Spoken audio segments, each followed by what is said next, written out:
முதல்ல தாய்மார்கள் அனைவருக்கும் அன்னையர் தின மதர்ஸ் டே வாழ்த்துக்கள்.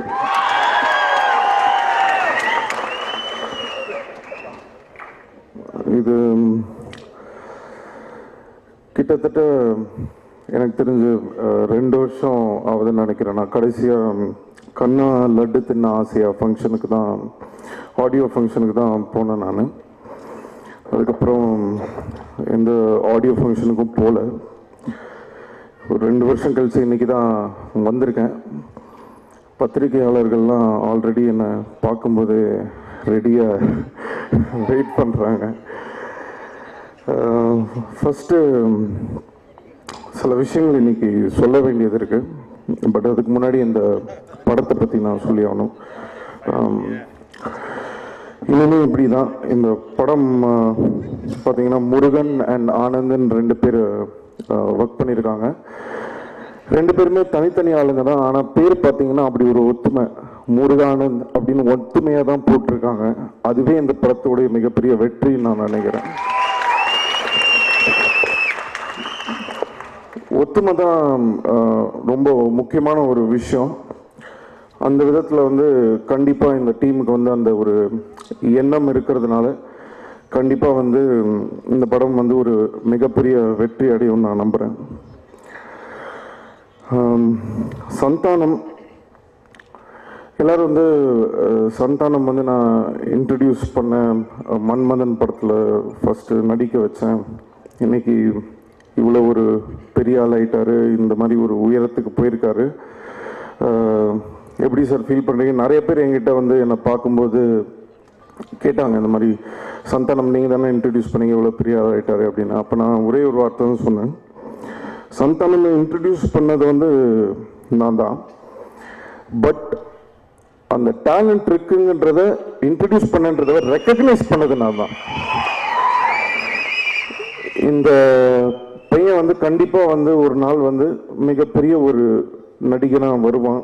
கண்டிப்பாக இந்த பையன் வந்து ஒரு மிகப்பெரிய ஒரு காமெடினாக வருவான்னு அன்னைக்கு நான் வந்து ரெக்கக்னைஸ் பண்ணதுனால தான் பல தடைகளை மீறி நான் வந்து சந்தானத்தை வந்து மன்மதன் படத்தில் நடிக்க வச்சேன். பட் என்னன்னா, அட்லீஸ்ட் நானாவது வந்து ஒரு சந்தானத்தோட டேலண்ட்டை தான் ரெக்கக்னைஸ் பண்ணேன். ஆனால் எனக்கு அந்த டேலண்ட்டையே உருவாக்கி கொடுத்ததே எங்கள் அப்பா தான். எனக்கு டேலண்ட் கூட ஆக்சுவலாக கிடையாது. ஸோ பொதுவாக பார்த்தீங்கன்னா அட்லீஸ்ட் ஒரு டேலண்ட்டை நான் வந்து ரெக்கக்னைஸ் பண்ணேன். இன்னைக்கு நான் இந்த இடத்துல இங்கே நின்று உங்ககிட்ட பேசிகிட்டு இருக்கேன்னா அதுக்கு எங்கள் அப்பா தான் காரணம் கண்டிப்பாக. ஏன்னா தட்டி விடுறதுக்கு இந்த உலகத்தில் நிறைய பேர் இருக்காங்க, உங்க எல்லாருக்கும் தெரியும். ஆனால் தட்டி கொடுக்கறதுக்கு சில பேர் தானே இருக்காங்க. ஸோ அந்த விதத்தில் வந்து உண்மையிலே வந்து எனக்கு ரொம்ப சந்தோஷமா இருக்கு. இன்னைக்கு சந்தானம் வந்து நான் வந்து அந்த டேலண்ட்டை ரெக்கக்னைஸ் பண்ணன்றதுல வந்து எனக்கு ரொம்ப சந்தோஷமா இருக்கு. கிட்டத்தட்ட வந்து 2 வருஷம் ஆயிடுச்சு படங்கள்லாம் பண்ணி. படம் ரிலீஸ் ஆகி கிட்டத்தட்ட 2.5 வருஷம் ஆகுது. இந்த 2 வருஷத்துல நான் நிறைய கற்றுக்கிட்டேன். நிறைய பேர் வந்து ஸ்பிரிச்சுவலாக போயிட்டேன், ஆன்மீகத்தில் போயிட்டேன் அப்படி இப்படிலாம் சொல்கிறாங்க. கடவுளை தானே தேடி போகிறேன், ஃபிகரை தேடி போலையே. ஸோ என்னன்னா, நிறைய எல்லாருமே கஷ்டத்தை அனுபவிச்சிருப்பீங்க. நான் மட்டும் இல்லை, சாதாரண பாமர மக்களாக இருக்கட்டும் எல்லாருமே கஷ்டம் அனுபவிச்சிருப்பீங்க. பட் என்னன்னா, என்னை வந்து பொதுவாகவே இந்த பார்ன் வித் சில்வர் ஸ்பூன் சொல்லுவாங்க. அதாவது எந்த விதமான ஒரு கஷ்டமும் இல்லாமல் வளர்ந்த ஒரு குழந்தைன்னு தான் என்னை என்றைக்குமே சொல்லுவாங்க. எனக்கு வந்து இந்த 2 வருஷம் வந்து ஒரு சாதாரண மனுஷனோட கஷ்டம் என்னவா இருக்குன்றத வந்து எனக்கு இந்த 2 வருஷம் கற்றுக் கொடுத்தது. நான் அவ்வளோ கஷ்டப்பட்டேன். அப்போ ஒன்று மட்டும் தான் நான் ரியலைஸ் பண்ணேன், என்னை விட்டு எல்லாமே போயிடுச்சு. எல்லாமே போயிடுச்சுன்னா படம் இல்லை, படம் விட்டு போயிடுச்சு, நிறைய விஷயங்கள் போயிடுச்சு. ஸோ அந்த மாதிரி ஒரு கஷ்டமான சுச்சுவேஷனில் இருக்கும்போது பொதுவாக பார்த்தீங்கன்னா நான் சம்பாரிச்சா கூட எங்கள் அம்மா கிட்ட கொண்டு போய் தான் காசை கொடுப்பேன். ஸோ அப்போ எனக்கு படத்துலேருந்தும் காசு வரல. ஸோ எங்கள் அம்மா கிட்ட போய் காசு கேட்குறதுக்கு கூட எனக்கு கஷ்டமாக இருந்தது. காசும் போயிடுச்சு, பணமும் போயிடுச்சு, படமும் ரிலீஸ் ஆகல. சரி ஓகே, நமக்காக ஒரு பொண்ணு இருக்கா, நம்ம லவ் பண்ணுற அவ இருப்பான்னு நினச்சேன், பொண்ணும் போயிடுச்சு.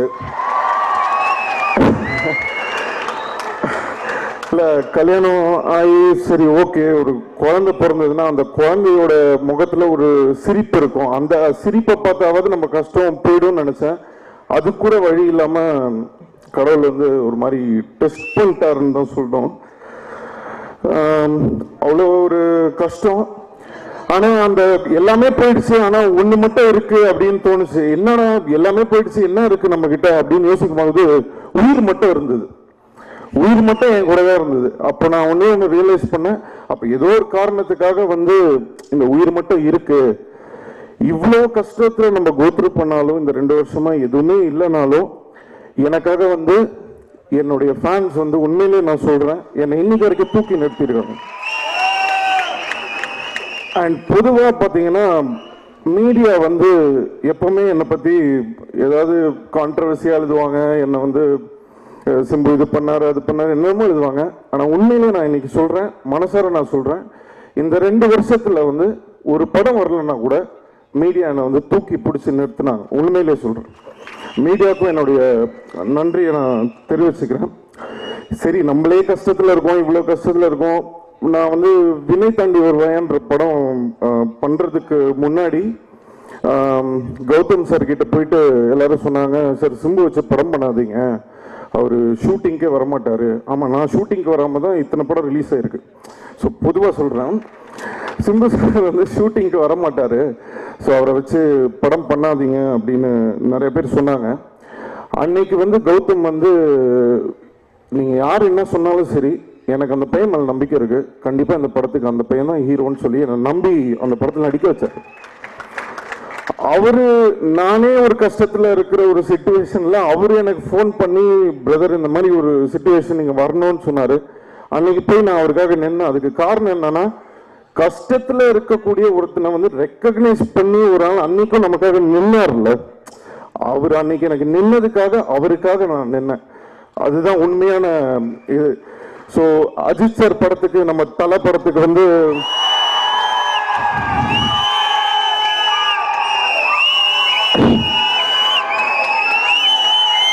படத்துக்கு வந்து அவர் போறேன்னு சொன்னப்போ, சார் நான் நீங்கள் போயிட்டு வாங்க சார் அப்படின்னு நான் சொன்னேன். நான் எங்கள் அப்பா ரொம்ப ஃபீல் பண்ணார்.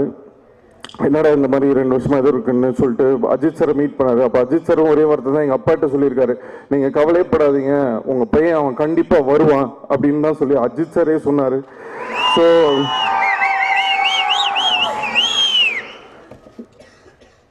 எனக்கு மற்றபடி எனக்கு இன்னைக்கு உண்மையிலே வந்து ரொம்ப சந்தோஷமா இருக்கு. இவ்வளோ நாள் கழிச்சு இன்னைக்கு வந்து இந்த மேடையில் வந்து நின்று பேசுறது வந்து, நான் உண்மையிலே இன்னைக்கு வந்தேன்னா எனக்கு நிறைய கஷ்டம் சோகம்லாம் உள்ளுக்குள்ளே இருந்தது. பட் அந்த மாதிரி சரி, இப்போ ஆக்சுவலாக பார்த்தீங்கன்னா May 9th பாலு ரிலீஸ் ஆக வேண்டியது. ஆனால் அந்த May 9th ரிலீஸ் ஆகல. ஒரு கிட்டத்தட்ட ஒரு 6 மாசமா டேட் போட்டு ப்ரொடியூசர் பாவம் அவர் மிஸ் பண்ணி தள்ளிக்கிட்டே இருந்தார். அப்போவும் 9th ரிலீஸ் இல்லை, சரி இந்த படம் ரிலீஸே ஆகாதுன்ற போது கூட என்னடா கடவுள் நம்மளை கைவிட்டாருன்னும் போது எங்கள் அப்பா தான் வந்து முன்ன வந்து அந்த படத்தை எடுத்து இப்போ ரிலீஸ் பண்ணுறாரு. ஸோ ஏதோ ஒரு விஷயம் வந்து என்றைக்குமே நம்மளை காப்பாற்றிட்டு இருக்கு. அதுக்கு காரணம் என்னன்னா வந்து நம்ம செய்கிற ஒரு சின்ன ஒரு நன்மை தான். என்றைக்குமே நமக்காக அப்படின்றத நான் இத்தனை நாள் வந்து எனக்காக வாழ்ந்தேன். ஆனால் நான் இன்னிலேருந்து சொல்கிறேன், நான் ஒன்று மட்டும் கற்றுக்கிட்டேன் இந்த 2 வருஷத்தில், நமக்காக வாழ்றதை விட மற்றவங்களுக்காக நம்ம வாழ்ந்தோம்னா என்றைக்குமே நம்ம நல்லா இருப்போம்.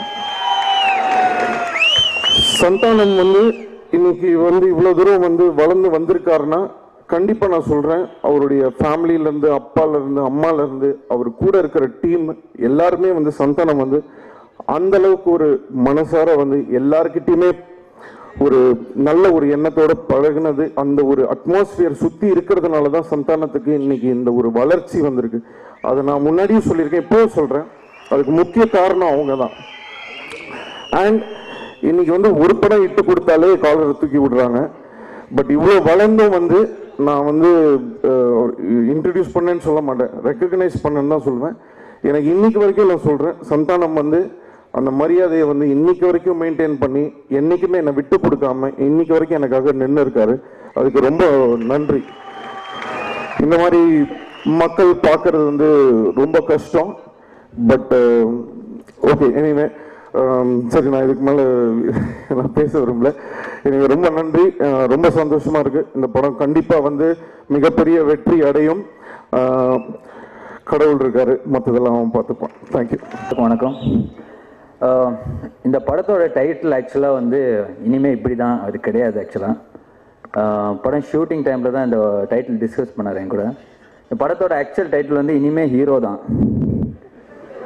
இல்லை, நான் வந்து சும்மா சொல்லலைங்க, உண்மையிலே அவர் வந்து டைட்டில் இந்த படத்துக்கு என்ன வைக்கலாம்னு சொல்லும்போது இதான் யோசிச்சார், இனிமேல் ஹீரோ தான். நீங்கள் பார்த்தீங்கன்னா அந்த டைட்டில் ஃபாண்டில் கூட 2 ஸ்டார் இருக்கும் பார்த்தீங்க, சூப்பர் ஸ்டார் இருக்கும். இப்போ நான் சொன்னேன் மச்சான், சிம்புக்கே வந்து 1 ஸ்டார் தான் அவர் வச்சிருப்பார் லிட்டில் சூப்பர் ஸ்டாருக்கு, நீ ஏன் மச்சான் 2 ஸ்டார் வச்சிருக்க அப்படின்னு கேட்டேன்.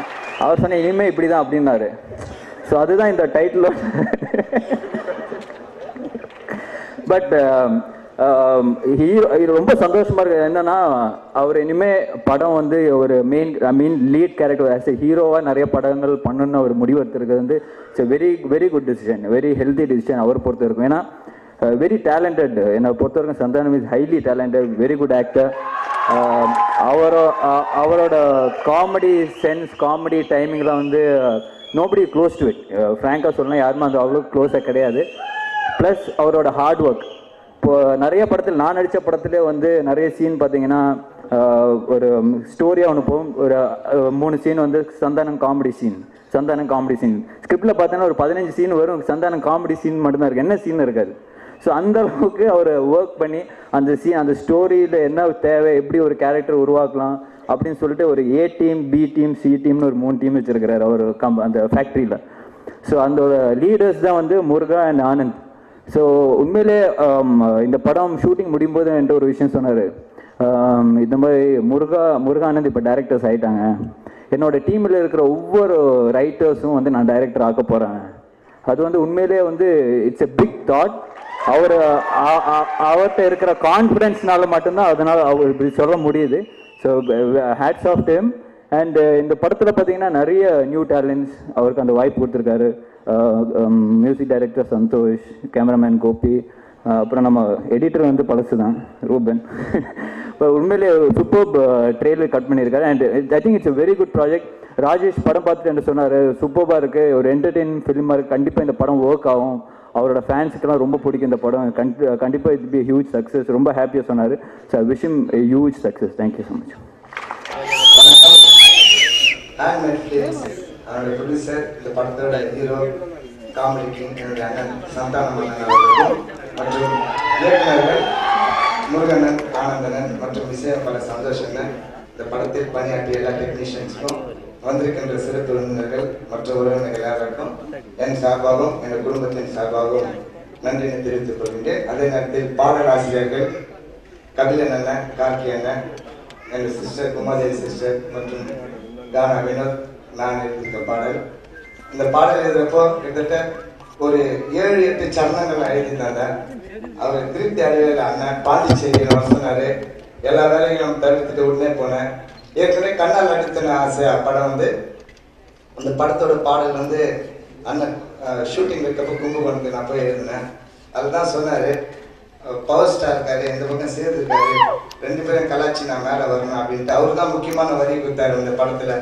அதாவது லாஸ்ட்ல வந்து அவன் சைனா மேடுமா, இவன் பக்கா பிராண்டுமா அப்படின்னு சொல்லி அண்ணன் வந்து கொடுத்தாரு. அந்த பாட்டை எடுத்து அதே போல இந்த திரைப்படத்தில் இந்த பாட்டுக்கு நிறைய வரிகள் தந்தாரு.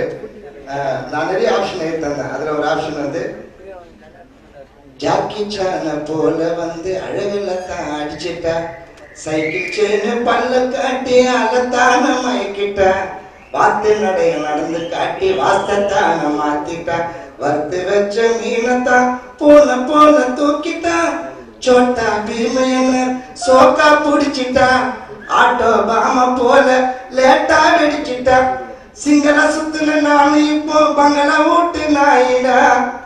இந்த மாதிரி நிறைய வரிகள் வந்து எனக்கு பிடிச்ச போர்ஷன் வந்து, அவளாலி பப்பு மாடலு பசங்களோட கூகலு, அவளுக்காக அடிப்பேன் அயிலு பொங்கல். அயிலு பொங்கல் எழுதினேன். அனசனில் அயிலு பொங்கல் கிடையாது, அகிலு பொங்கல் எழுதினாரு, மாத்தி பாடினேன். அவளுக்காக அடிப்பேன் அகிலு பொங்கல், அவ காட்டு வாட மர்சலு, கிட்ட போன அரசலு, வெத்து சத்துல பெஞ்சி துன்ற மேங்கோ பிக்கல். ரொம்ப சந்தோஷமா இருக்குது. இந்த வருஷத்தோட என்னுடைய மிகப்பெரிய ஹிட்டான சாங் இருக்கும். விஷுவல் பார்க்கறப்ப ரொம்ப சந்தோஷமா இருக்குது. மியூசிக் நானாக பண்ணி நானாக பாடிட்டு இருந்தேன். என்னெல்லாம் வந்து என்கரேஜ் பண்ணி பாட வச்சதுக்கு ரொம்ப ரொம்ப ரொம்ப நன்றி. என் வாய்ஸ் யூஸ் பண்ண ரொம்ப நன்றிண்ணா. பத்திரிகை, இணையதள, தொலைக்காட்சி சகோதர சகோதரிகளுக்கும் மேடையில் குழுமி இருக்கக்கூடிய ரசிக பெருமக்களுக்கும் முன்னே அமர்ந்திருக்கக்கூடிய திரையுலக முன்னோடிகளுக்கும் என் முதல் வணக்கம். இந்த விழாவின் நாயகன் தம்பி சந்தோஷ், ஒரு மக்களின் இதயங்களை எல்லாம் கொள்ளை கொண்டு இளவரசனாக முடிசூட்டி வாழ்ந்து கொண்டிருக்கும் தம்பியின் கரங்களால் அறிமுகப்படுத்தக்கூடிய பையன். அதன் மட்டுமல்ல, இப்போ மேடையில் எங்களுக்கு முன்னாலே ஏறி பாடி கீழே அமர்ந்திருக்கக்கூடிய அந்த தம்பிகள் வினோத் உள்ளிட்ட சகோதரி உமா, இவர்களெல்லாம் இந்த படத்தின் மூலமாக வெளியே வருவதற்காக காத்திருக்கிறார்கள். அத்தனை இதயங்களினுடைய ஆசீர்வாதங்களும் அன்பும் தம்பிக்கு உண்டு. என்னை தம்பி அவர்களோடு நான் வந்து கண்டேன் காதல் அப்படின்ற ஒரு படத்தில் ஒரே ஒரு காட்சியில் நடிச்சிருப்பேன். அது அப்படி ஒரு ஈர்ப்பை கொடுத்தது. அதற்கு பிறகு நீங்கள்லாம் பார்த்துருப்பீங்க, தலை அஜித் அவர்களோடு வீரம் படத்தில் தம்பியோட நான் படத்தில் செகண்ட் ஹாஃபில் மட்டும் பண்ணியிருப்போம். எனக்கு உள்ளுக்குள்ள ஆசை இருந்தது தம்பி அவர்கள் சொல்லி. எனக்கும் தம்பிக்கும் அப்படி ஒரு எதிர்பார்ப்பு இல்லாத ஒரு அன்பு உறவு பல வருடங்களாக. ஸோ தம்பி அவர்களோடு முதலாக இந்த படத்தில் ஃபுல் லென்த் ரோல் பண்ணியிருக்கேன். அதற்கு அடிப்படை காரணம் என்னென்னா, இந்த படத்தினுடைய அறிமுக இயக்குனர்கள் ஆனந்த் அண்டு தம்பி முருகன். எனக்கு என்ன இந்த செட்டுக்கு போகிற பொழுதெல்லாம் என்ன அப்படின்னா, படத்தில் மட்டும்தான் தம்பி சந்தானம் அவர்களை நம்ம எல்லாரும் பார்த்துருக்கோம். ஒரு இளம் வயதிலேயே ஆன்மீக அறிவு, பெற்ற புகழை, ஈட்டிய செல்வத்தை காப்பாற்றிக் கொள்ளக்கூடிய ஒரு வல்லமை, எவ்வளவு பெரிய ஒரு நட்பை பாராட்டக்கூடியவராக இருந்தால் இத்தனை இயக்குநர்களும் இத்தனை நடிகர்களும் முன்னே வந்து இருப்பார்கள். இதெல்லாம் பார்க்கிற பொழுது வருங்கால வெற்றி பெற்ற இளைஞர்களுக்கெல்லாம் தம்பி அவர்களை நான் ஒரு முன்னோடியாக பார்க்கிறேன். இப்பேற்பட்டவரை ஈண்டெடுத்த தந்தையாருடைய காலையில் நான் ஆசீர்வாதம் வாங்கினே ரொம்ப பெருசாக நினைக்கிறேன். விவரம் படுத்தி இருந்த வசனத்தான் சொல்றேன். உனக்கு கீழே இருப்பவர்களை நீ சந்தோஷமாக வைத்துக் கொண்டால் உனக்கு மேலே இருப்பவன் உன்னை சந்தோஷமாக வைத்துக் கொள்வார். இந்த ஒரு விஷயத்தை தனது பாலிய காலத்தில் இருந்து தான் ஒரு சின்ன திரையில் கால் பதித்து பெரிய திரையில் வளம் போட்டு கோலைச்சி இந்த காலகட்டம் வரை தன் உடன் பிறந்த அத்தனை வளம் வந்த அத்தனை சகோதரர்களையும் தன் அருகே வைத்து பார்க்கக்கூடிய அந்த எண்ணத்தை பார்த்து நான் வியந்து போகிறேன். இந்த ஒரு இதயம், இந்த ஒரு மனிதன் வெற்றி பெற்றால் எத்தனையோ பேர் சந்தோஷப்படுவார்கள் என்பதற்காக இறைவன் இந்த படத்தை பரபரப்பான வெற்றி படம் ஆக்குவான் என்று கூறி விடைபெறுவது. நன்றி, வணக்கம். இவ்வளோ பேர் மத்தியில் பேசுறது ரொம்ப நாள் ஆச்சு, பயமாக இருக்குது, ஒரு நர்வஸாக இருக்குது. அது சந்தானம் பக்கத்தில் இருந்தாலே நர்வஸாக இருக்கும். இந்த படத்தில் வந்து எனக்கு சந்தானம் வந்து ரொம்ப வருஷமாக பழக்கம். ஆனால் நான் முதல்ல எப்போ எப்படி பார்த்தனோ இன்றைக்கும் அதே மாதிரி தான் எங்கிட்ட பழகிறாரு. அதுக்கு முதல்ல நன்றி சொல்லணும். இப்போ அவர் இருக்கிற இடத்துல இருந்து நினச்சி பார்த்தோம்னா இது ஒரு பெரிய விஷயம், ஒரு மனிதனுக்கான குவாலிட்டியாக. அடுத்து நிறைய டெக்னீஷியன்ஸ் இருக்காங்க இந்த படத்தில். சார் இருக்காங்க, அண்ணன் இருக்காங்க. என்ன சொல்கிறேன்னா, ஒரே ஒரு விஷயம், கொஞ்சம் உங்கள் செட்டுக்கு போனால் கொஞ்சம் பயமாக தான் இருக்கும். ஏன்னா கடைசி வரலாம் சீன் பேப்பரே காட்ட மாட்டாங்க. முருகனும் சரி ஆனந்தும் சரி போனால் அவங்கள தேடணும். செட்டில் எங்கே இருக்கீங்க, தூரத்தில் உட்காந்து பேசிகிட்டு இருப்பாங்க. பேசினா இல்லைண்ணே இப்படி பண்ணலாம் அப்படி பண்ணலாம், சரி பண்ணலாம் வாங்கயா அப்படின்னு சொல்லுவேன். அப்புறம் சந்தானம் வருவார். வந்தோடனே இவர் ஃபஸ்ட்டு வந்து ஆரம்பிப்பார் திரும்ப. இது கரெக்டாக இருக்காது. ஒரு இம்ப்ரவைசேஷனுக்கு ஒரு அளவே இல்லாமல் போகும். பட் அப்படி ஒரு உழைப்பு, ஒவ்வொரு விஷயமும் ரொம்ப நல்லா வரணும், பெஸ்ட்டாக கொடுக்கணும் அப்படிங்கிற அவங்களுடைய உழைப்பு வந்து நான் வந்து தலைவணங்குகிறேன் அப்படிதான் சொல்லணும். ஏன்னா இப்படி ஒரு உழைப்பு, ஒரு டீம் நான் வந்து ரொம்ப ரேர் இது பார்க்கறது. அதுக்கப்புறம் இன்னொரு விஷயம் சந்தானத்தை பற்றி சொல்லணும். என்னன்னா, அவருடைய டீம் இருக்கு பாருங்க, அவர் கண்ணுக்கு அமிச்சா போதும், அப்படி ஒரு அமைப்பு சந்தானம். கண்ணுக்கு அமிச்சா போதும், கை காட்டினா போதும், எது வேணா நடக்கும். அப்படி நடத்தி முடிக்கிற ஒரு பவர்ஃபுல் டீம். இதுக்கெல்லாம் ஹெட்டாக இருக்கிற சந்தானத்துக்கு தேங்க்ஸ். இது சந்தானத்துக்கு தேங்க்ஸ் சொன்னா எல்லாருக்கும் தேங்க்ஸ் சொன்ன மாதிரி இந்த டீமில் நானும் இந்த படத்தில் இருந்ததுக்கு ரொம்ப சந்தோஷப்படுறேன், பெருமைப்படுறேன். இந்த வாய்ப்புக்கு நன்றி.